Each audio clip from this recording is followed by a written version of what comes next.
So,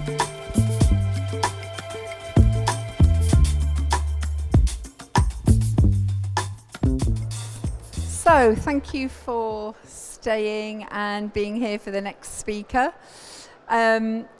We have quite a nice program now because it links into the SILMO Academy bursary, which is a research bursary that we give out every year and which is given to some groundbreaking research. And it's a bursary of €10,000 that we give to a research team or a researcher. And the researcher who won the bursary last year is Ahalya, Dr. Ahalya SUBRAMANIAN. And she is going to be talking to us today a little bit about her research that she conducted last year and a little bit about low vision and different applications that we can use for that. So Ahalya is an associate professor of optometry and vision science at City St George's University of London, and she's a registered optometrist with an international reputation in vision impairment research and education. Her work bridges academic excellence and real-world impact, leading global collaborations and mentoring the next generation of optometrists and academics. Ahalya has published extensively, secured funding from leading organisations, and was awarded the prestigious Neil Charman Medal for her research into virtual eye care during the COVID-19 pandemic. She's a fellow of the College of Optometrists, a senior fellow of the Higher Education Academy, and she serves on advisory panels such as the General Optical Council, as well as on charitable boards, including the International Society for Low Vision Research and Rehabilitation and Vision Action. Please can you welcome Dr. Subramanian. Thank you. Thank you. So thanks, Elaine. So I'd firstly just like to say a big thank you to the SILMO Academy because they've really helped me in doing this research, and as an academic member it's quite difficult to get funding, so I'm definitely grateful to the Academy for funding this piece of research.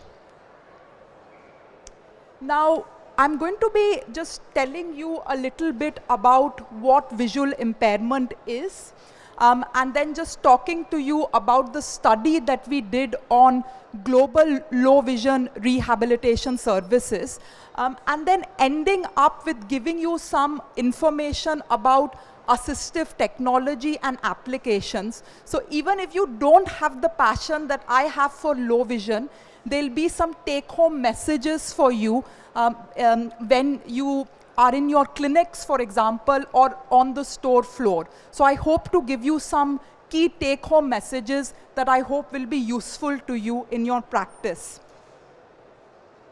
Now, just to tell you what I mean by a visual impairment, generally a visual impairment is reduced binocular visual acuity, and that's really important, that word binocularly. So you have to have reduced vision in both your eyes, which cannot be corrected by conventional spectacle lenses.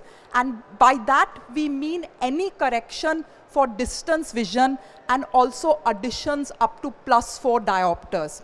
So for example, if you had reduced vision only in one eye because you had a lazy eye, so for instance, you saw 636 in that eye and you saw 66 in your other eye, you wouldn't be considered to have a visual impairment because with both your eyes open, you'd be able to see fairly well. Now, in terms of the magnitude of visual impairment, you can see here that there are at least 1.1 billion people who have a visual impairment worldwide. And the impact of visual impairment is quite great. It causes an impact for the individual in terms of their employment. There's also a psychological impact, and it impacts their independence as well. And you can see here that that last statement there, that loss of vision is one of the most feared results of aging. So just think about that. People don't mind so much losing their hearing, but as they get older, they're really fearful about losing their eyesight. And of course, it's not just the visually impaired person that is affected, it's also the person that's taking care of them, so their family members and friends, there's an impact on those individuals as well. Now, there's different ways in which you can help somebody who's got a visual impairment, and usually that's done through visual impairment rehabilitation or low vision rehabilitation. And there's different ways that we do that. We might prescribe optical and non-optical devices, but as you can see on this slide here, there's loads of different ways in which you might be able to help individuals who have a visual impairment. So I'm just going to be talking to you now a little bit about the study that was funded by the SILMO Academy. What we know is that even though individuals with a visual impairment can be helped with low vision rehabilitation, the sad fact is that only 15% of people who have a visual impairment will have access to these particular services. And there's really limited information available on the availability and challenges to providing low vision rehabilitation, particularly in lower and middle income countries. The information that's available is quite old now. So for example, there was a study done by Chang et al. In 2011, but they actually collected their data in 2005 and 6, where they looked at low vision rehabilitation services across the world. And there was also a World Health Organization roundtable conference which looked at low vision rehabilitation. But most of these studies are pre-COVID. And we know that COVID had gave a problem for all healthcare. It just wasn't low vision rehabilitation, but it had an impact on health in every healthcare sector. So really, the main aims of our study were to understand international patterns of low vision rehabilitation services currently available. We wanted to identify barriers and enablers to providing low vision services internationally, and also come up with some good practice examples that we can share with our colleagues. And we wanted to understand what changes have taken place in the post-COVID era, and since these studies took place in 2005 and 2006 and 2015. So how did we do this? We used an online survey, and we also used one-to-one interviews. So there were two different ways in which we collected the data. Now the results that I'm going to be presenting to you today mostly come from our interviews, but all I would say to you is the results that we found from our survey were very similar to those that came from the interview.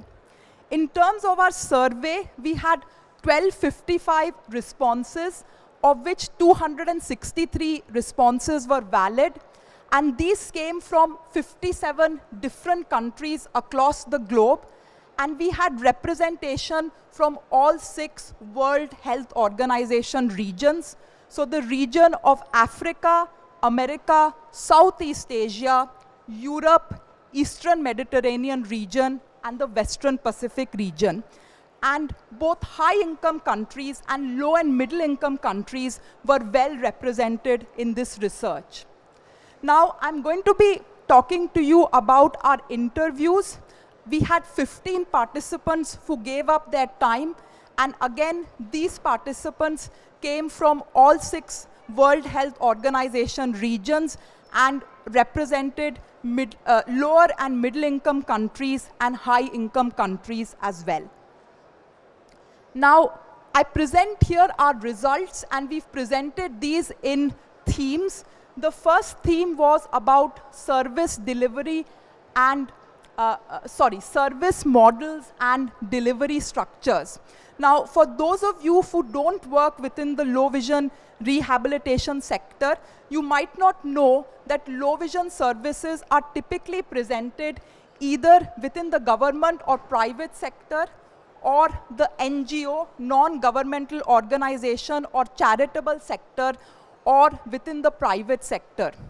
Now, within high-income countries, we didn't find many changes since the last survey.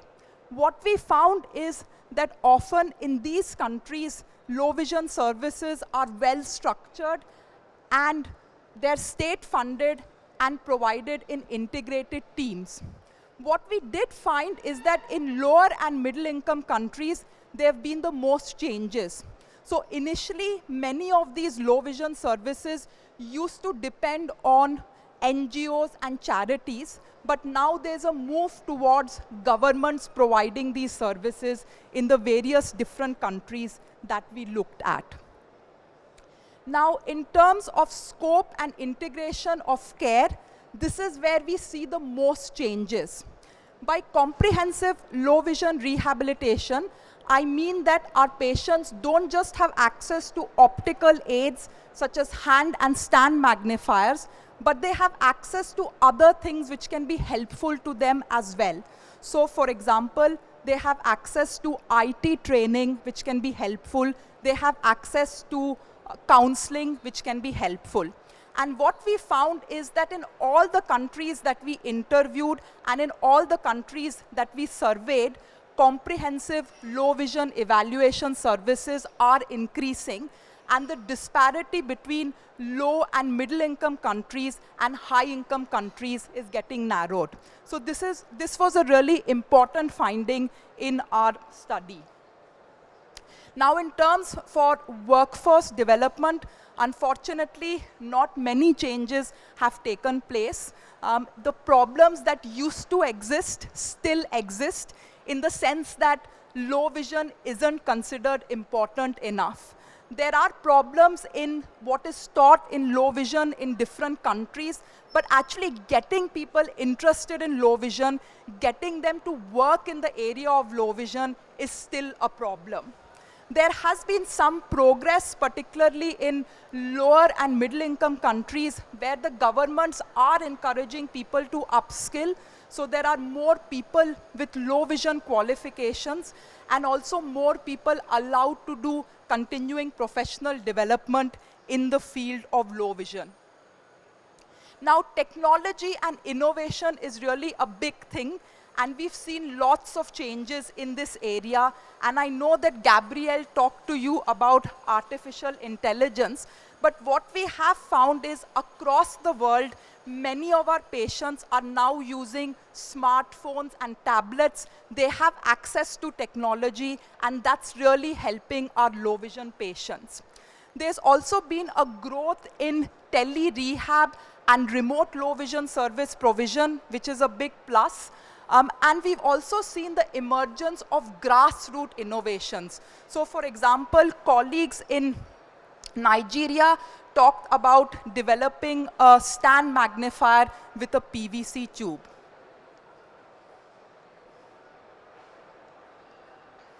The impact of COVID, as you can imagine, it was a difficult time for everyone.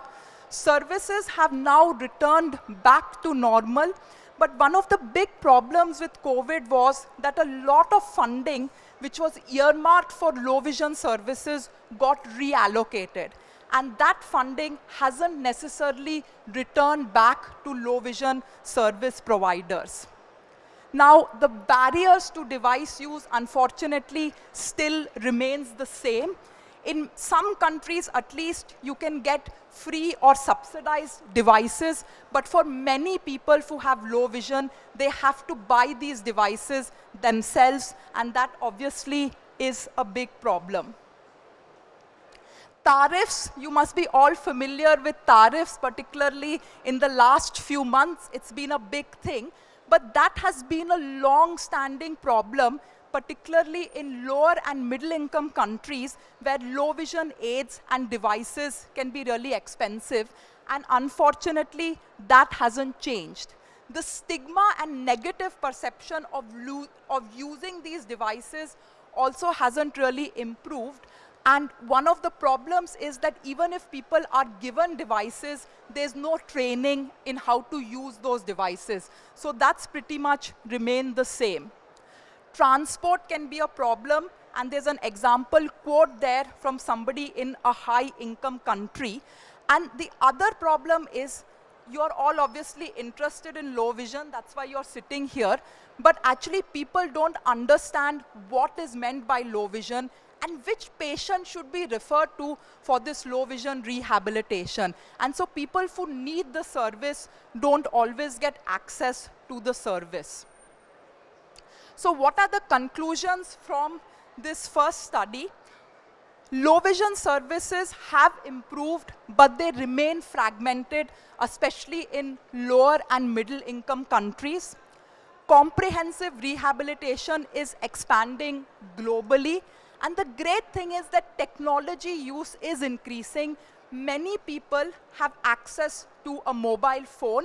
And as you'll see in my next part of the presentation, a mobile phone can be a low vision device. And COVID drove some innovations which have been really positive as well. So any study can't be done without collaborators, so I'm just listing them here just so that you know, but they were all over the globe, which sometimes made it hard to organize meetings, but it was always a pleasure working with them. So the second part, if you've been sleeping all this while, I understand it's not the most important topic to listen to. I recommend that you pay a little bit of attention to assistive technologies for people with low vision. Because believe me, it doesn't matter where you're working, or even if you're not working in a low vision practice, how many of you know somebody who's visually impaired? Maybe you have a grandmother who's visually impaired, or maybe you have an uncle who's visually impaired. So just getting some tips about how technology can help them might be really beneficial for them. What do you mean by assistive technology? Now, this is something that comes from the UK government website. By assistive technology, we mean products or systems that support and assist individuals with disabilities, restricted mobilities, or other impairments to perform functions that might otherwise be difficult or impossible. So what are the different types of assistive technology? You have electronic visual enhancement systems, and some people used to call them CCTVs. You have computers and laptops. Those can be assistive devices. You've got smartphones and tablets. And of course, you have applications or apps, as we commonly call them. Now, in terms of electronic visual enhancement systems, what are these? So put simply, you'll have a camera and you'll have some kind of screen, and what you do is, if there's something you want to see, you put it under the camera and it will be projected onto a screen, and then you can manipulate the image on the screen. So really much like what's happening here, where I got a presentation which is projected quite big in front of you. There are different options which you can get. You can get portable options, you can get desktop options, and you can also get wearable options. Now, in terms of the portable and desktop options, there are several advantages that you can see. So for example, you can get a large range of magnification. Now, when you give somebody an optical aid, such as a magnifier, the magnification is static. You can't change that. But if you have an electronic visual enhancement system, then you can change the magnification, you can change the contrast, you can get a much better field of view, you can alter the working distance. So these devices can be really useful. But there are disadvantages, particularly if you use the desktop varieties. They can be quite bulky, they're often more expensive, and I've certainly had patients who say to me, why would I use one of these expensive systems when actually I can just use my mobile phone and get the same advantages out of it? But there are other patients who say, actually, I really love my electronic visual enhancement system. They don't really call it that. I really love my device, and I won't give it up for my mobile phone. Now, what does the evidence tell us? That's really important. What the evidence says is that when you have one of these electronic visual enhancement systems, you can get a longer reading duration. And people use these devices for reading. And if you work in a low vision clinic, what you know is that I would say 99% of people who come to my low vision clinic have one thing they want to do. They want to read something, they want to read at the same speed that they used to use before, or they used to read at before. And to some extent, these devices can enable them to do that. Now, there has also been a study which looked at how cost-effective they were, and they can be cost-effective if you use the portable device. And in the United Kingdom, in Wales, patients get access to these devices for free. But there is another side to it where actually optical low vision aids, so the trusty hand magnifier and stand magnifier, are still prescribed, and they're prescribed more often than these devices. Okay, so patients still use optical devices, and there is definitely a place for them. Now, coming on to wearable electronic visual enhancement systems, some of you may have gone to the Meta stall. I haven't been, but I'm going to tell you how some of these systems can be really beneficial to your patients. Now, in terms of these wearable electronic visual enhancement systems, always a bit of a mouthful. What they do is they use image enhancement to produce an adaptable magnified image on a head-mounted display. And it usually consists of a camera, some software which you can use to manipulate the image, and a display screen which is close to the eye. And then depending on the type of instrument, it can be either augmented reality or virtual reality. But the important thing is, because you're using technology, you can manipulate that image to increase the size, decrease the size, change the contrast, and that can be really beneficial for people with a visual impairment.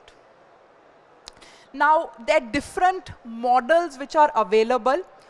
One model uses commercially available technology, so VR glasses and smartphones, for example, Sight Plus and Iris Vision.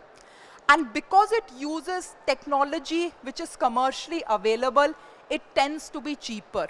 But that comes at a cost because these devices tend to be bulky. And the other problem is that you can't use them whilst walking around. So you have to be stationary. It's not possible to walk around and use these particular devices.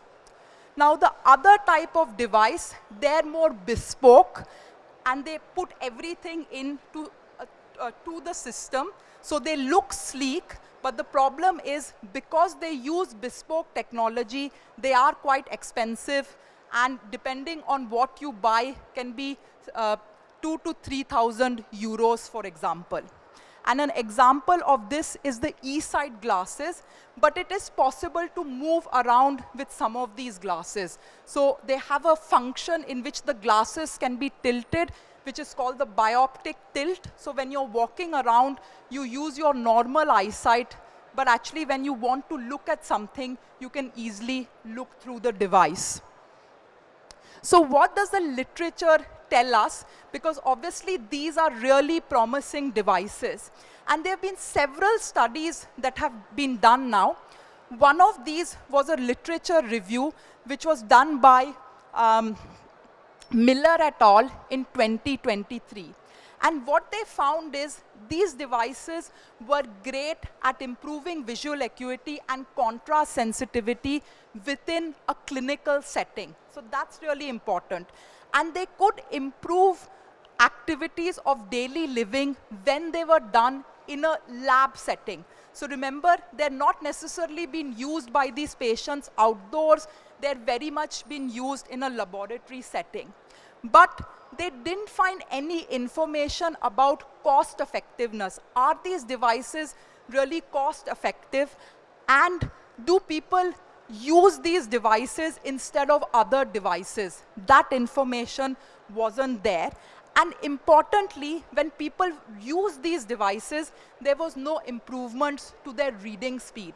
And I can tell you, when I see patients in the low vision clinic, one of the things they really want to do is to come back to that reading speed that they had when they had normal vision. Miller et al. Did a randomized controlled trial, and they just published these results a few weeks back. And what they found is that when they gave people these wearable electronic visual enhancement systems, it improved their visual acuity compared to existing systems. So all seems really positive. But patients didn't actually find that these systems improve their quality of life. And initially, they were very excited to be able to use these systems. But when they used them for a period of 12 weeks, that excitement wore off.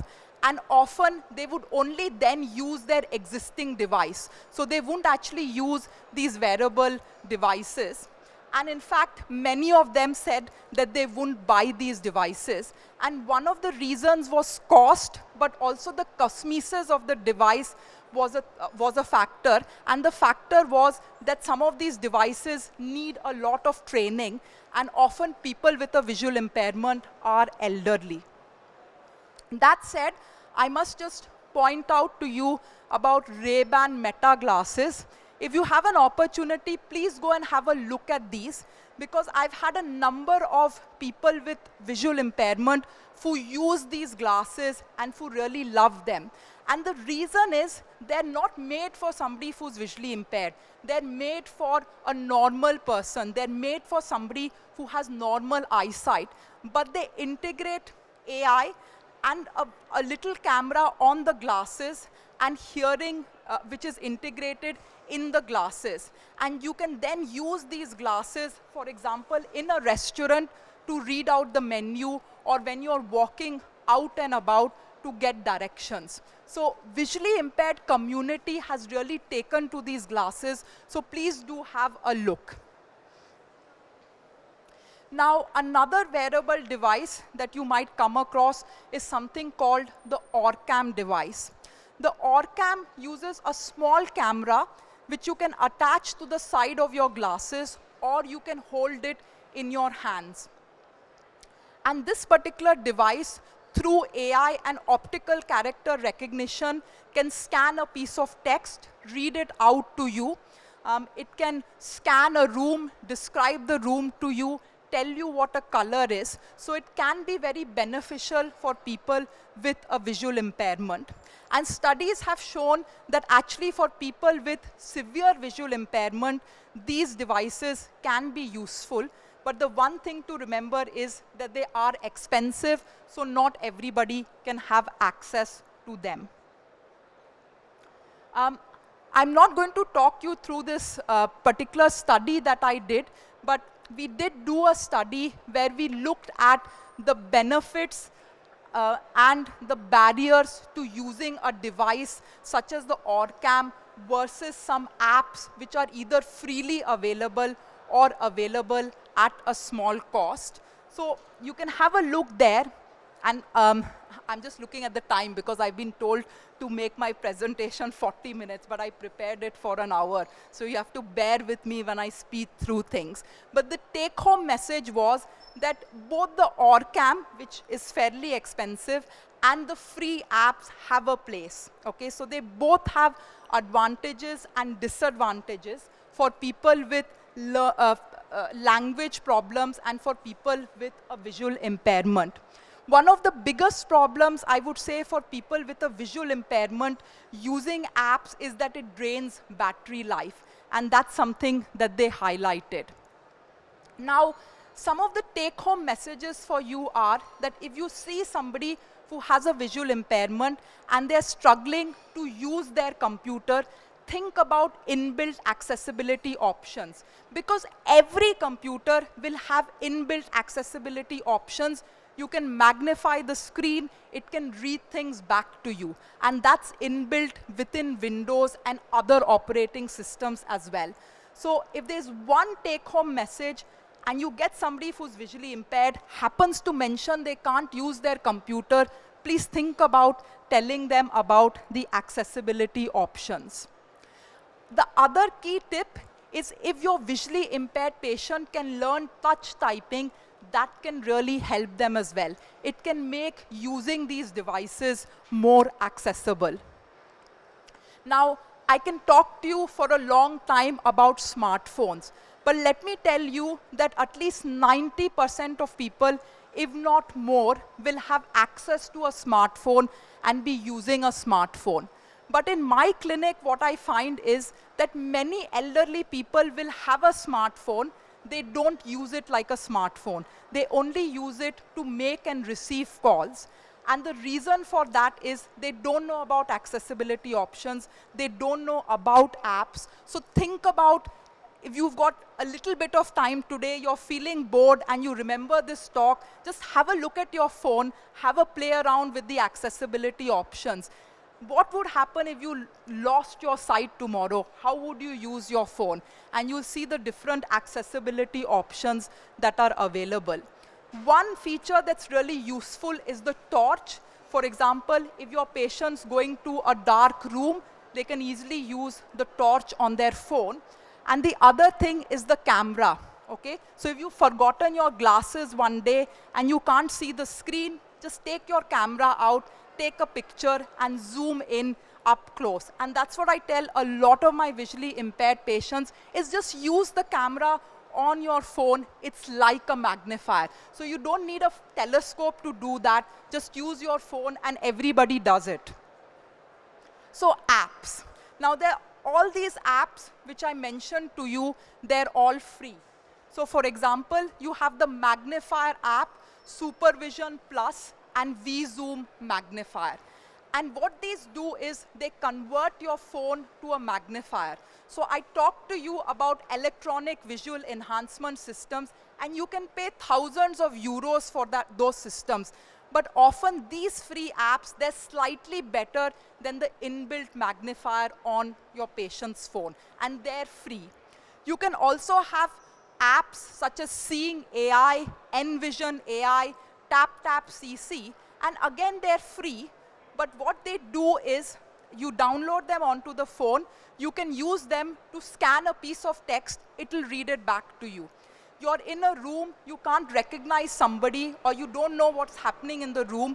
You can use these apps. It will scan and give you a description of the room. It will tell you what the currency is. So again, really useful to know about. Be My Eyes.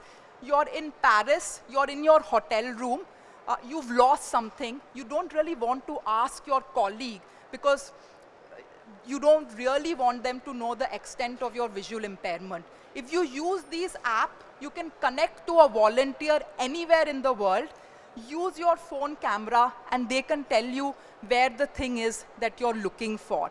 You have a paid version, which is called IRA, but actually, again, have a look at Be My Eyes. There's lots of different things that this app can do. If you're lost and you're visually impaired, there's a navigation app. Again, it's free. It's called Lazario. Of course, you can use Google Maps, but this has been designed for people with a visual impairment, and it will give you additional information which will help you get around. Now, this is a study that we do, which is a little old now, but one of the key take-home messages here was that patients don't learn about apps from professionals like you and me. So in the study, only 12% had heard how useful mobile phones and apps can be for people with a visual impairment. And as practitioners, whether you're an optometrist, a dispensing optician, whether you're on the shop floor as an optical assistant, if you do see somebody with a visual impairment, you can talk to them about these apps or know where they can get extra information. Now, I just wanted to really, in the last 7 minutes, finish off by telling you about an app study that we did. So very recently, we thought to ourselves, let's say, if nobody tells the patient about these apps, patients will look. So if they go onto the app store and they use some common terms like low vision or visual impairment, what are they going to come up with? Do they get any apps that are useful? And what we also did is surveyed low vision practitioners to ask them, what are the 3 to 5 apps that you recommend to your patients because you think they're very useful? And then we had a look to see if the results of our search matched with what practitioners were saying. Now, it's mind-boggling, okay? There are at least 300 apps on the iOS system and 200 apps on the Android system, which are supposed to be for people with low vision. So how does your patient really work out what's going to be useful if they're going to get so many apps? And one of the problems with app searches, try it yourself, is that every time you do the search, it changes. So I had colleagues in Australia, colleagues in the States. We'd do the searches, we'd get completely different results. We'd do it on another day, we'd get completely different results. So the app search is not consistent. But one of the key findings was that 2 apps, Seeing AI and Be My Eyes, were always in the top 10 search. But some of the apps that practitioners recommended didn't come up even in the top 50 search. The other thing was that many practitioners gave wrong names for the apps or only gave half the name. So when you try and put that app name in the app store, you cannot find it. So our recommendation is that if you're recommending an app to the patient, please give the right name. Otherwise, you might be sending the patient on a wild goose chase, okay, which happened to us on a few occasions. These were the top 10 apps that we found through our survey. So I've just put them up there just for you as a ready reckoner so that you know what these are, and maybe the next time you see a low vision patient, you think of me at SILMO and you think of these apps. So before ending, because we talked about AI, there are AI assistants out there. And what I don't really know and would be interesting to find out is how many low vision patients actually ask ChatGPT for advice and get advice from ChatGPT. Because I can tell you it's very good. So go home today, you've listened to me and I've talked for 1 hour, but just ask ChatGPT what apps would help somebody who's visually impaired. Okay, what's taken me an hour to tell you, it will tell you in under 2 seconds, and it's fairly accurate. But as you were saying, Gabrielle, and as people in the room earlier, people are a bit suspicious. We were a bit ahead of the curve, and we tried to develop a virtual assistant which was based on a GPT model before ChatGPT became really popular. And what we found is that visually impaired people can be quite suspicious, and they weren't happy to use this particular model. Unfortunately, I would have made a lot of money out of this if we had progressed it further, but ChatGPT came along, and it's pretty much put this on a back burner. Still, it's interesting to read because people at that time, and I'm talking about 2021, were very suspicious about artificial intelligence. So how do you keep up to date? I love LinkedIn, by the way. It's a really good way to keep up to date. But for low vision, the Royal National Institute for Blind People, have a look at their website. They have a tech podcast, which is really useful. Apple Viz is a website run out of the United States. Again, really up-to-date information on apps for people who are visually impaired, and the accessibility. And then Ability Net, again, a British-based charity which has a lot of useful information. So I've seen Elaine, and I'm about to finish. Last slide, Elaine. So the take-home messages are that all of you in this room can help people with a visual impairment. You don't need to spend 25 years like I have been in the field. You just need to understand that your mobile phone is like a pocket low vision device, and that can be really useful for your patients. Have a go at looking at the accessibility options. There's just so much possible, and once you've looked at it, you won't forget, and you'll remember when you see a patient. Apps can be very beneficial. Somebody needs to tell the patient about these apps, and often patients will need some training because often these patients are elderly, and somebody will need to show them how to use these apps. And think about wearable devices. I've not been paid, by the way, by Meta, but I've seen a lot of people who have benefited with these devices, with Ray-Ban Meta, who will be using them. And the good thing is they're not too expensive. They're about 300-400 euros, and many visually impaired people, at least in the United Kingdom, are willing to purchase them because they've heard that they're useful. To finish off, if you have any questions, I'm happy to answer them. But if not, I'll hand back to Elaine, and she's going to do a few other things. Thank you very much, ma'am. That was an insightful presentation. My name is Priscilla Imade. I'm a consultant optometrist and a public health specialist from Nigeria. I just have a few questions for you with regards to this. Some time ago in Nigeria, I did a survey that showed that young adults within the age of 18 to about 40 spend over 6 hours every day on their smartphone and various digital devices. And going further, it shows that they were exposed to digital eye strain and computer vision syndrome, as well as dry eyes. Now your solution to low vision is computer-based, digital screens, and all that. I'm an advocate for screen eye health preservation and protection. So how do you marry this into this study that you have done? I looked at the disadvantages of this lecture that you profiled. None was included as per the negative consequences of exposing the eyes every day to digital display units. Don't also forget that in Africa, or like other developing countries, we are on the fight against avoidable blindness. And by 2050, myopia has been, statistically proven to be like, it's going to be, half of the world is going to be myopic. And then digital eye strain or exposure to digital devices have been linked to this, which are still part of avoidable blindness. So how do you marry all this? When you're telling us that we should use smart devices for correction of low vision, how do we mitigate this? How do we help people with low vision avoid digital eye strain, computer vision syndrome, or avoidable blindness or more deterioration in their eyes? By profiling one solution, you are bringing up another problem. What are your thoughts to that? Thank you.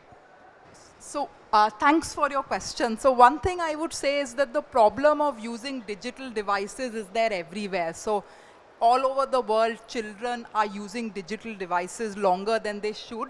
I wish I could say to you there's something we can do about it, but I think that's something that governments can do about it. In terms of people with low vision, when they're using technology, they generally use it for short bursts. So they wouldn't be using it, for example, for 6 hours at a stretch. And a lot of the technology is about scanning something and getting it read back to you. So they're not looking at the device. So if you take, for example, your Ray-Ban Meta glasses as a good example, at least in the old model, because I know they've now got a new model, where you're looking at a screen, but actually there's no screen involved. So the phone is acting there, it's acting, so you have your apps there, but actually there's not a screen. And it's a balance, isn't it? Because if you're not able to see, right, and there's technology that can enable you to see, would you rather say, actually, I'm not going to use that technology at all because I'm going to get digital eye strain, or there's a really important prescription that I want to read and I need to use my phone to use it? The truth is that technology, although I've said to you it's really useful, and I do say it's useful, many low vision patients still use their magnifiers and their telescopes, so they supplement it. So sometimes they'll use the technology, but phone battery life is a problem. A lot of times they'll also be using their magnifier. So whether we like it or not, AI is here to stay, technology is here to stay, and we just need to find a balance of using these in our lives, is what I'd say to you. I don't think we can prevent people from using it because it's there. We have to work together and make sure the solutions are helpful. Is there like a guideline to using these devices? For example, if I have a low vision patient, say maybe the age of 38, that needs the phone for visual correction, is there like a guideline for this person, such that, you know, in the process of trying to get, you know, maximum information through using the phone, the person is not inducing another problem? Remember that low vision patient, they always want to be able to spend more hours reading, which means most likely they're going to spend more time on the phone because they would want to actually read like they used to before the problem setting. So, I mean, there's no guidelines as such, but obviously, I mean, if somebody is concerned there, and I mean, let's say for school work, let me tell you that in every, I don't know about other countries, but I can tell you in the United Kingdom, now most school work is done on a computer. Do I like that as a parent? Of course, no. My son's myopic. He's spending most of his day on the computer at school and then coming home to look at a digital device. But that's not something that I can do anything about, because that's what all the schools do. So unless there's some government advocacy that says, you know, children shouldn't be looking at screens until a particular age, it's what it is. So we just have to learn to create a balance, as I was saying. But there are currently no guidelines, and you know, maybe that's something that you might consider working on. Singapore, the government, they've been able to bring in some balance to this. Yeah. In Singapore, for example, the government would say at least 2 hours for school-age children outdoor. You know, there was a study done in Singapore that talked about myopia and myopia control. So for school children, at least 2 hours outdoor for outdoor activities. Maybe as we are proposing these solutions, we should also be carrying along some of these suggestions that the government or the authorities can look into. Thank you very much. That was a nice one.